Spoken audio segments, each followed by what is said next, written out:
Guillaume pour reportage VIP sur le www.vipradio19.fr. Effectivement, donc on a vu un Tour de France très beau cette année, avec notamment les déceptions au niveau de Froome et Contador qui ont chuté tour à tour et qui ont ouvert la place sur le podium, notamment à deux Français qui ont fait plaisir, qui ont attaqué.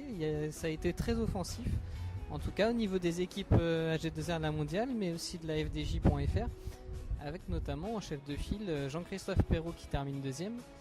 Et sur la troisième place sur le podium, Thibaut Pinot, et on disait que sur le contre-la-montre il allait perdre sa place sur le podium, et finalement il a même mis encore quelques secondes supplémentaires à Alessandro Valverde, l'Espagnol, qui a un peu craqué sur cette troisième semaine. Un grand coup de chapeau aussi à Vincenzo Nibali, qui a été un coureur complet sur ce Tour de France, un coureur très complet, puisque sur les pavés il a quand même réussi à tenir le choc. Il a terminé troisième de l'étape, il a pris du temps sur Contador qui n'avait pas encore chuté sur cette étape. Il a repris du temps sur Thibaut Pinot, donc c'est vrai que c'était un très beau challenge pour lui. Victoire aussi à Sheffield en Angleterre, et on peut saluer aussi les Anglais et notamment les Anglais du Yorkshire qui ont été plus de 2 millions sur les 3 étapes anglaises au début de ce tour. On salue aussi la performance de Rafał Majka qui a remporté 2 étapes sur ce tour, et notamment à Saint-Lary-Pladelles, où il a pu confirmer son maillot de meilleur grimpeur, maillot à poids du meilleur grimpeur.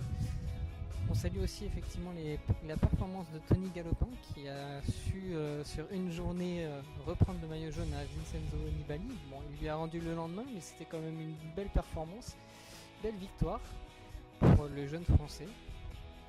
Et on salue également la performance quand même de Peter Sagan, puisque sans gagner d'étape, il a réussi à ramener le maillot vert. Et c'est vrai que c'était quand même pas évident, même s'il a su prendre des points, même en montagne, aller sprinter pour les petits sprints intermédiaires. Donc c'est ça qui a fait la différence pour lui pour ce maillot vert.